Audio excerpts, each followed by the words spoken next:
How tough is the daily life of a gang leader who's been in the underworld for 30 years? At 10 p.m., I was still mediating a conflict between two gangs. I spent 2 hours trying to reason with them, but they were still at each other's throats. I lost my patience and made an excuse to leave. I put on the earplugs my subordinates had prepared and went back in. At 2 a.m., I had just finished dealing with a body with my men and wanted to go home and rest. My boss called. He had shot and killed a gang elder at his home. He urged me to go and clean up the mess. I had no choice but to continue working.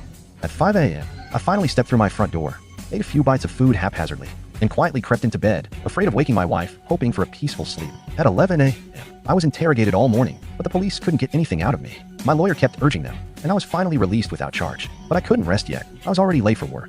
During the time I was being interrogated, the son of a rival gang leader suddenly disappeared. The other gang leader was convinced I had kidnapped his son and gave me 24 hours to return him. Otherwise, it would be all-out war, and no one would survive. I knew how ruthless they were, so I didn't dare waste a moment, conducting interviews and investigations. Finally, at 11 p.m., I identified the suspect. It was the bartender who had his back to me, and this bartender had lied to me during my investigation, causing me to go on many wild goose chases. The more I thought about it, the angrier I became. Finally, in a fit of rage, amidst the raucous music, I exploded. I stormed into the bar, smashing bottle after bottle over the bartender's head. Then I grabbed him by the collar and dragged him into a back room. 11:20 p.m. The bloody bartender pushed open the secret door to the storage room. There was no young master inside, only a box. The box wasn't too big or too small.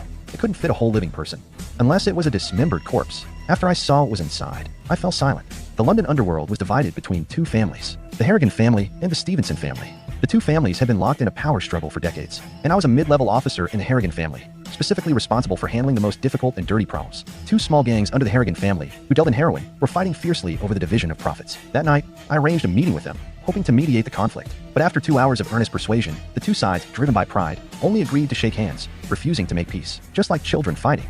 I went outside and reported the situation to the Godfather, who was waiting. He took a sip of his drink and asked for my opinion. I frankly said that this kind of negotiation was meaningless. They would be fighting again in a few months. He agreed wholeheartedly and revealed intelligence from his informant. These two gang leaders had been embezzling family funds, and the amount was enormous. He used a cold, under the cold metaphor of giving orders. Running a gang is like planting a tree. Crooked branches must be pruned. Next came my time to execute the plan. I returned to the scene, put on my earplugs, and pushed open the door. After several people were eliminated, he personally came to the scene and ordered me to notify another small gang to take over the business. Before leaving, he gave the gang leader who had embezzled the money several more vicious kicks. The next morning, I received an urgent call from my good friend Kevin. He had gotten into trouble again last night, stabbing someone with a knife in a nightclub. There were eyewitnesses and surveillance footage, all pointing to him. Kevin was almost in despair, but I was already used to it. I told him to pack up the bloody clothes and shoes and immediately began crisis management.